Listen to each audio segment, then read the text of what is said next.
And now, viewers, we move on to the next big focus. Tonight, starting now here on the Urban Debate till the end, till 10 p.m., we're going to put the spotlight on children and the COVID impact on children.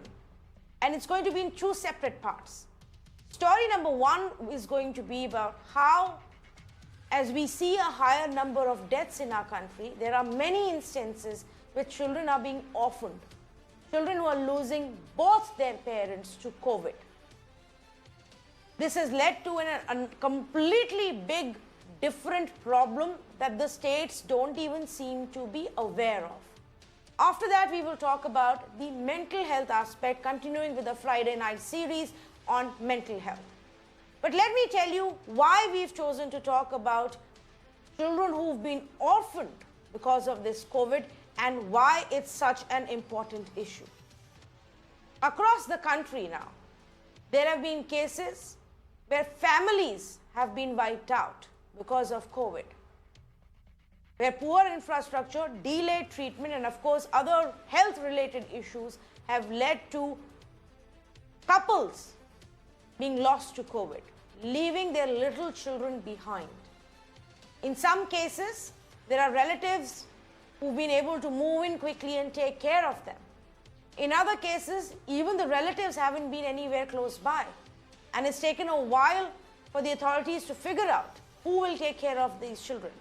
In other more horrifying cases, especially in poorer families or even in rural areas, there is absolutely no help and no plan on what to do with these orphaned children. Children whose lives have turned upside down, completely destroyed, who've lost their parents and have nobody in this world now. We have to talk about them. We have to figure a plan immediately to take care of these children in our country. The National Child's Rights Body has actually issued an advisory and written to all the states. But so far, only 7 states have actually set up their own specific centers or come out with schemes to look into this aspect. Neha Hebale has been looking into this story.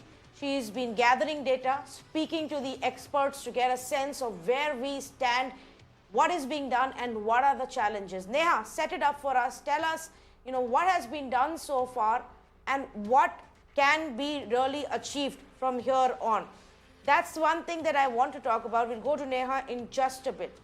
But let me tell you what NCPCR has said. Orphan children are prone to also trafficking, child trafficking. There are chances of trafficking in states like Jharkhand, Bihar, Bengal, Odisha, that the states need to right away utilize the available government schemes, about 35 specific schemes that exist with various states in taking care of these vulnerable children and families. Because as more and more messages are put out for children for adoption, orphans for adoption, and there are people interested in our country in helping them out, there are also these child traffickers who are looking to make a quick buck, unfortunately, in these times. Let's say good evening to the panelists who are joining us right now. N.S. Vasudeva Sharma, Executive Director for Child's Right Trust and former Chairperson with the Bengaluru Child Welfare Committee. Isidore Phillips, Director for Divya Disha. Girish Kulkarni, Founder and Director for Snehalaya, which is the Snehankur Adoption Center, one of the key projects of this association as well. But first up, let me see if I can go across to Priyank Kanungu, Chairperson of the National Commission for Protection of Child Rights. Thank you so much, Mr. Kanungu, for speaking with us. Let me start off by asking you to give us an insight as to just how grave this problem may be right now. Of course, there is no consolidated database that we have to give us a sense of the gravity of the situation.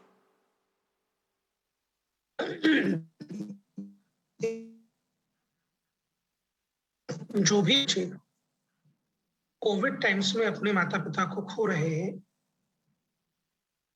उनकी wellbeing ensure करने के लिए देश में एक मौजूदा कानूनी system है और वो सिस्टम डिस्ट्रिक्ट लेवल पे, स्टेट लेवल पे, नेशनल लेवल पे काम कर रहा है जरूरत है हर एक बच्चे को चाइल्ड वेलफेयर कमेटी तक पहुंचाने की, अथॉरिटीज तक पहुंचाने की, और वहां से उस बच्चे का सोशल इन्वेस्टिगेशन रिपोर्ट बने, उसका इंडिविजुअल केयर प्लान बने, और उसके अकॉर्डिंग ये तय हो कि उसको अडॉप्शन में दिया जाना है, वो अपने फैमिली के दूसरे मेंबर्स के साथ रहेगा। देखिए, एक बात यहाँ पे समझना बहुत ज्यादा जरूरी है, ये जो कोविड है, ये सुनामी की या अर्थक्वेक की तरह की प्रॉब्लम नहीं है। बच्चे जो एडोलेसेंट एज में हैं, उनके माता पिता चले गए हैं, लेकिन उसके बाद भी उनके कई सारे राइट्स हैं। उनके प्रॉपर्टी के राइट्स हैं, माता पिता हो सकता है जॉब में हो सकता है खेती करते हो सकता है मजदूरी भी करते हो, कहीं कंपनसेशन मिलना हो। ये सारी फाइनेंशियल सिक्योरिटी बच्चे की इंश्योर करना, ये अथॉरिटीज का काम है। इसलिए आउटराइटली बच्चों को उठा के कहना कि अडॉप्शन में दे दें, अडॉप्शन में दे दें, ये रोकना होगा। हर बच्चे को उसका अधिकार है कि चाइल्ड वेलफेयर कमेटी के सामने प्रोड्यूस किया जाए, उसका सोशल इन्वेस्टिगेशन रिपोर्ट बने, उसके आधार पर उसका एक इंडिविजुअल केयर प्लान बने। हर बच्चे की अलग प्रॉब्लम है, हर बच्चे की अलग आइडेंटिटी है। आप किसी बच्चे को ऐसे उठा के कहीं डिस्प्लेस नहीं कर सकते।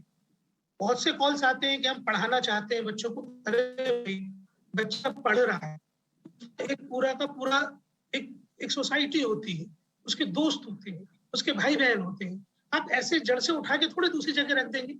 इसलिए उसकी सिचुएशन के अकॉर्डिंग उस पर निर्णय करने के लिए बहुत ही एम्पावर्ड और बहुत ही एफिशिएंट कमेटीज देश भर में काम कर रही है।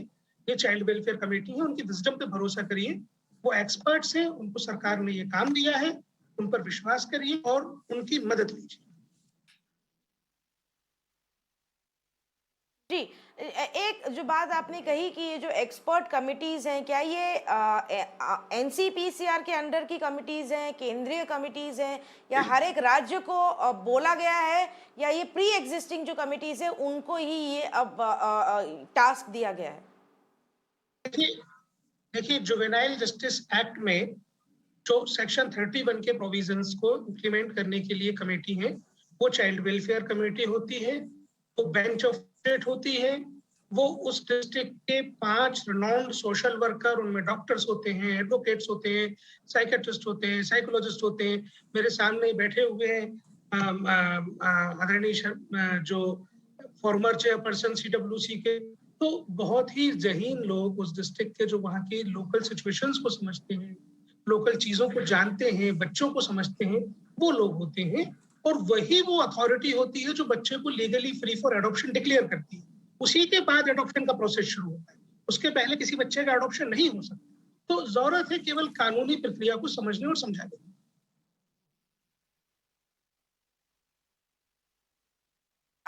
Okay, do stay on with us. In fact, let me go across to Mr. Vasudeva Sharma as well. And Mr. Sharma, the big fear also is कि अभी सोशल मीडिया पे जिस तरीके से बाकी चीज़ों के लिए भी मदद ऑफर हो रही है, लोग आपस में कोऑर्डिनेट कर रहे हैं, उसमें ये अडॉप्शन अलर्ट्स भी बहुत ज़्यादा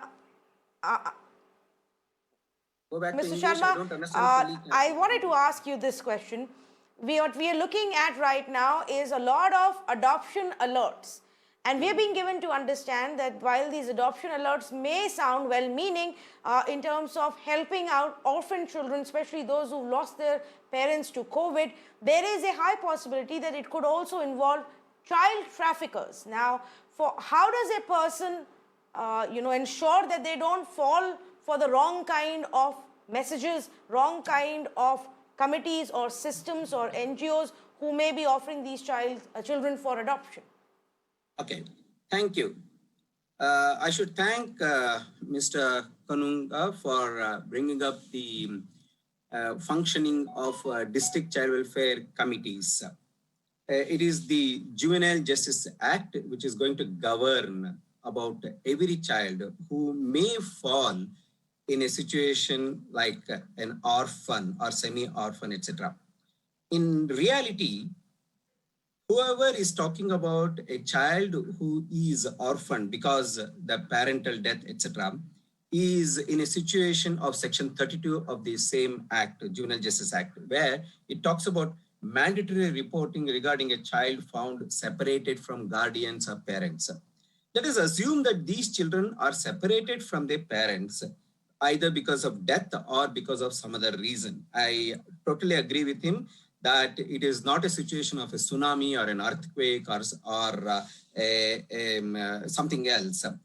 So anybody who comes across any child who is found to be an orphan or in a situation of that kind, they have to mandatorily report to the government. How? It is through the child line 1098 number. Please call them, please inform them. Child lines are there in every nook and corner of this country, and there are people who will come and look at the situation of the child. And mind you, not all children are orphans. You just cannot declare a person as an orphan because there is a lot of procedures.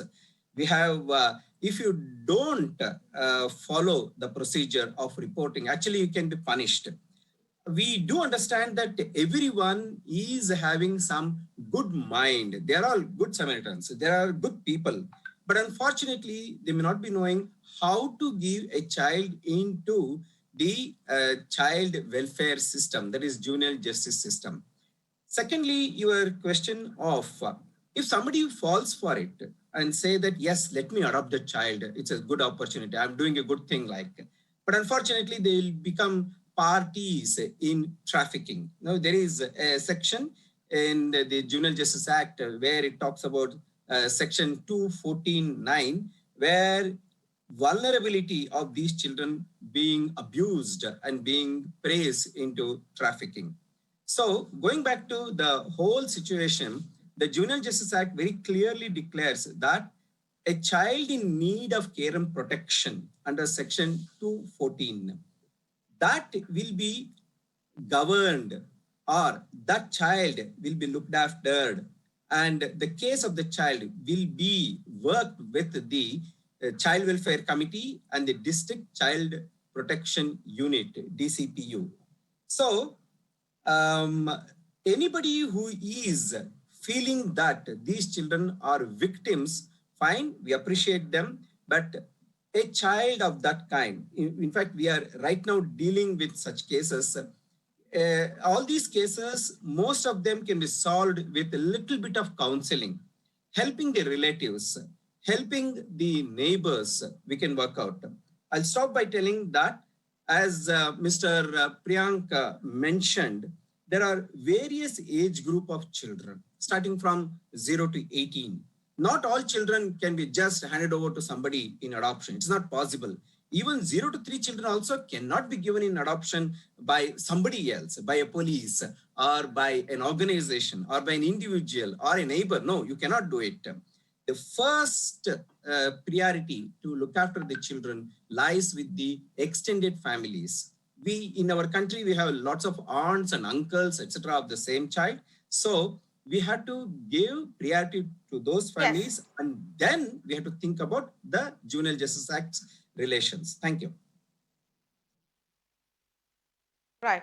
Right. Okay. Thank you so much for that, Isidore Phillips. Let's then now break it down. Like Mr. Sharma said, the first, immediate response has to be to ensure that you provide these children a familiar setup, with their relatives, the closest family members, if possible. Now, is that also a challenge we are witnessing, though? Because these are pandemic times. Travel isn't easy. Many families, huge families, are themselves quarantined. There have been multiple deaths in the same families, amongst relatives as well. Is that also now becoming a challenge to immediately get the child to a safe, familiar home? Absolutely right. Absolutely right. And now what we're talking about, as the NCPCR member, as well as also the ex-chairperson of Bangalore said very, very clearly, the situation is very different and we have to evolve creative, important solutions to reach a child. Reaching a child in a particular situation, one ill for all pill does not work. A child requires a particular solution, B requires another, C requires another. And you very, very rightly raised a very important issue. How do you reach the child is a question. The crux of the issue, because there is a pandemic, there is a child line, there is a DCPU. How do you get the information? So getting information about a child who perhaps has already been orphaned, a child who is perhaps in a very difficult situation where both the parents are infected and there's nobody to take care of a particular child. There are different categories of children today. And I think the Juvenile Justice Act talks about vulnerability, risk factors. And I think what we need to understand and appreciate at this particular time is, how do you understand risk? And if you and I and the child protection system does not understand risk, then I think to that level we fail the child. We need to be able to strengthen the particular mechanism right now. So the challenge will be to reach a child. The challenge will be to be able to get information about the child, that the child's family or anybody related to that particular family and the communities need to know 1, 2, 3 steps of what to do if they see a child in a particular situation where the parents are suffering and there's nobody to take care of. Because sometimes families are really stuck because there's nobody even to prepare food for the children. And I think we are not just looking at orphanization versus non-orphanization. We are also looking at basic care. And that is also a big challenge today. So the continuum of care every state needs to look at is also, how do you provide transit facilities for children like that till the parents recover? Can they stay in a safe place? Is there somebody taking care of the child? Are there enough care centers provided to children like this? What kind of food, what kind of safety, what kind of protection mechanisms in this particular place? Who are the caregivers that we can actually provide in the interim when the parents are not there? And 2 is in terms of what kind of psychological support that we will provide to the children, because everybody is scared in the country, and leave alone a child not getting scared because the parent, they're not able to understand half the things of what happened to the child, to the parent. And I think to that level, our the psychosocial mechanism in terms of supporting a child also needs to wake up. And I would say very strongly, what we require today is to relook at a strong child protection system. How do we strengthen? We forever are talking about Childline and the DCPU. Not enough. Not enough. We need to be able to push in more number of people into that. Or who are the number of people there? Because Childline, if you look at it, there are 12 people working in 3 shifts. Not enough. DCPU, 12 people working across for the whole district. We need personnel in the child protection system, because a very difficult situation, a pandemic situation, calls for enormous amount of response, and children require better. And I think it's time that we respond a little more within the framework of the larger child protection system. The CWCs are overworked. We still do not, the CWCs are trying to reach out through video calls, through phone calls, through Zoom. And I think it's very, very important. How do we strengthen the CWCs? Because everybody is scared for their own life. Infections. And I think we need to be able to resolve and to be able to come out and every solution, because what we do in Assam may not work in Bangalore, what we work in Hyderabad may not work in Thiruvananthapuram or Mumbai. And I think everything has to be a very localized response for that particular situation. Correct, absolutely. In fact, I wanted to ask about these very issues to our experts as well. But before I go back to them, Mr. Girish Kulkarni, good evening to you as well. Let's talk about the last stage of it, which is also the adoption part. Now, how do we integrate all of it? How do we integrate the children right now whose lives are being destroyed during COVID, and get them in, finally to the place where they can find a new home for life? जैसा कि अभी कहा गया, adoption एक last option होता है, क्योंकि हर बच्चे का एक परिवार होता है, उसके साथ जुड़े लोग होते हैं, और बहुत बार माँ बाप चले जाते हैं लेकिन रिश्तेदार होते हैं वो बच्चे को छोड़ते नहीं हैं, क्योंकि प्रॉपर्टीज इश्यूज होते हैं, उनके अपने कोई वेस्टेड इंटरेस्ट भी इसमें बहुत बार आ जाते हैं। तो बच्चे को एडॉप्शन की प्रोसेस तक ले आना, इसके लिए एक बहुत कंसिस्टेंट मेहनत की जरूरत होती है। अगर हम फिलहाल की स्थितियां देखेंगे तो जैसे हमारी एक अपनी संस्था है जहां पे लगभग 19 बच्चे लीगली फ्री होके इंतजार में है कि पेरेंट्स मिले। अभी पेरेंट्स दूसरे स्टेट से आते नहीं है, और फिर इन बच्चों के एडॉप्शन में काफी दिक्कतें आ रही है। संस्थाओं में काफी इन बच्चों को संभालना एक बड़ा दिक्कत भरा काम हो चुका है, क्योंकि अगर आप देखें तो संस्थाओं में बाहर से स्टाफ आता जाता है, छोटे बच्चे होते हैं, तो अगर हम लोग देखें कि ये लोग कोरोना लेके संस्था में आ सकते हैं तो उनका रहने का इंतजाम वहां पे करना पड़ता है। तो हम पहले से मतलब बोल रहे हैं, पहले पेंडेमिक से या जब से इम्यूनाइजेशन की चर्चा हो रही है कि ये एडॉप्शन सेंटर्स या चाइल्ड केयर इंस्टीट्यूशन में जो स्टाफ है उसको प्रायोरिटी बेसिस पे इम्यूनाइजेशन दिया जाए। तो ये नहीं होने के कारण अभी ऐसा है कि चाइल्ड वेलफेयर इंस्टीट्यूशन बहुत सारी बंद है और जो एडॉप्शन सेंटर चल रहे हैं वहां भी बच्चों तक पहुंचना, उनको संस्था में लेके आना, ये इनिशिएटिव के बारे में काफी चेतना चली गई है। तो मुझे लगता है कि कुछ काम करने की जरूरत है। एक तो इम्यूनाइजेशन देना, अभी जो संस्थाओं में एडॉप्शन बंद हुआ है और बच्चे ऐसे लीगली फ्री है, 3-3 साल से पेरेंट्स वेटिंग में है। अगर एक एक्सेप्शनल बना दे इस पूरे माहौल को देखते हुए, कारा और बाल हक संरक्षण आयोग के अध्यक्ष जी यहाँ पे बैठे हुए, तो ऐसे लोग मिलके अगर ऐसा सोचे कि 3-3 साल से जो बच्चे मतलब पेरेंट्स वेटिंग में है उनको अगर ये बच्चे दिए जाते हैं तो संस्थाओं में जगह खाली हो जाएगी नए बच्चों के लिए। तो ये ऐसा है कि थोड़ा आउट ऑफ बॉक्स सोचना पड़ेगा, ये कोई नॉर्मल सिचुएशन के साथ हम लोग डील नहीं कर रहे। और ऐसा है कि एकदम से बच्चे अनाथ नहीं होते हैं, बच्चों की तरफ आपको ध्यान देना पड़ता है। सुबह मैं एक फैमिली में गया था, हम कोविड सेंटर भी चला रहे हैं तो लोगों के पास बहुत आना जाना है अभी, तो गया था तो हस्बैंड वाइफ चले गए कोविड से और एक बुढ़ी दादी है जो बच्चे को संभाल रही है। तो हमने उसको पूछा क्या दोनों को हम लोगों को शेल्टर दे सकते हैं, चल सकते हैं क्या? तो उसने कहा नहीं नहीं, जब तक मुझसे जमता है मैं संभालूंगी। तो ये 6 साल का बच्चा है और वो भी बीमार है, दादी भी बीमार है, तो कभी ना कभी वो ऑर्फन हो सकता है बच्चा। तो फिर हमको उसके ऊपर ध्यान देना चाहिए बहुत कंसिस्टेंटली और बारीकी से। और ऐसे बच्चों की संख्या फिलहाल बहुत है। एक छोटी बात मैं बताना चाहूंगा, जैसा कि कोई भी डिस्ट्रिक्ट में अगर कोविड से कोई मरता है तो उसका डेटा आईसीएमआर को देना पड़ता है। तो डिस्ट्रिक्ट एडमिनिस्ट्रेशन के पास, जैसा हमारे पास 3000 लोगों का डेटा है जो चले गए, अगर हम वहां से पता करें कि इस परिवारों के बच्चे कहाँ गए और हम उनका क्या हुआ है, उनको कोई संभाल रहा है या नहीं संभाल रहा है, तो इस प्रकार के प्रयास भी हम लोग कर रहे हैं। रोज कॉल सेंटर से कॉल होते हैं, बच्चों के बारे में जाना जाता है, उसका एक रिपोर्टिंग लिया जाता है, फिर कोई फिजिकली विजिट करता है हालत देखने के लिए। अगर कहीं थोड़ा सा लगा कि बच्चे यहाँ पे अनदेखे हालात में होंगे, तो मुझे लगता है कि इस प्रकार से आउट ऑफ बॉक्स सोच की बहुत जरूरत है। जी बिल्कुल, आपने ये जो एग्जांपल्स दिए हैं ये बहुत हेल्पफुल हैं। और let me take those back to mister Kanungo, because mister Kanungo, this we have to think about the unprecedented times which we are in. आपने सही कहा, जुवेनाइल जस्टिस एक्ट के अंडर है centres already, child welfare committees, child welfare care centres, ये सब existing हैं, लेकिन उसमें भी कभी हमने इस तरह की सिचुएशन आएगी, कोविड वाली सिचुएशन जहाँ के खुद के इतने अलग चैलेंजेस हो गए, ये नहीं सोचा। The point that was raised of lack of staff, lack of funding, इसमें कितनी जल्दी अब हमें मूव करना होगा और क्या राज्यों का इसमें क्या रोल रहेगा?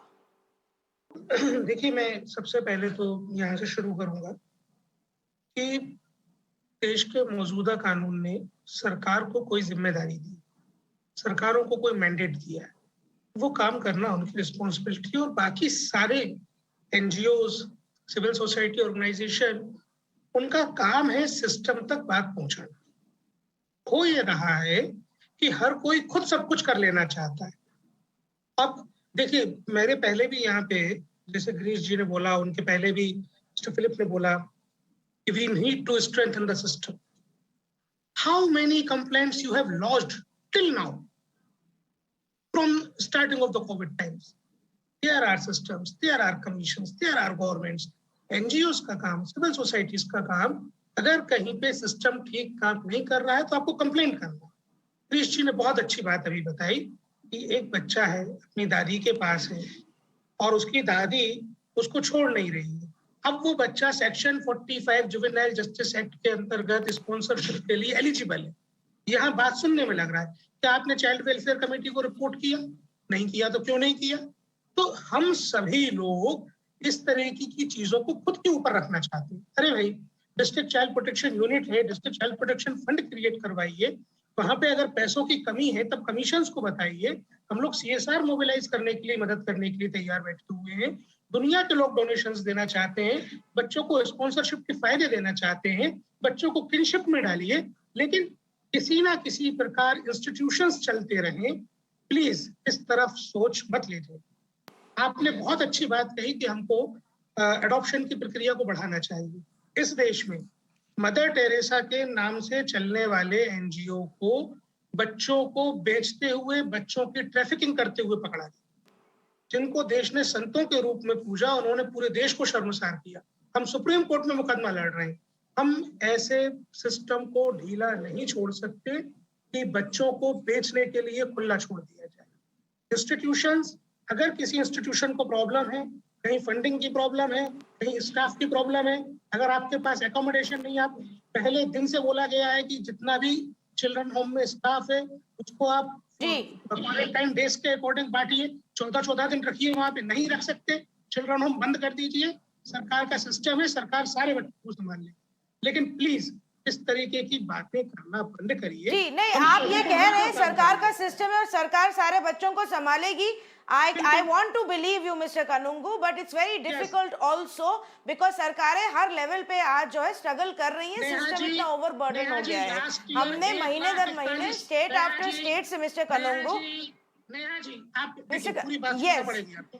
लास्ट ईयर कोविड टाइम में जब हमने मेरा समय यहाँ पे खत्म हो गया, नहीं तो मैं आपकी पूरी बात सुन लेती। 1,41,000 बच्चों को घर भेजा गया, उनके पेरेंट्स थे। जबरन चिल्ड्रन होम में बच्चों को रखने का क्या मतलब है? इसलिए बच्चों को चिल्ड्रन होम में रखा जाए, उनको फैमिली केयर दिया जाए।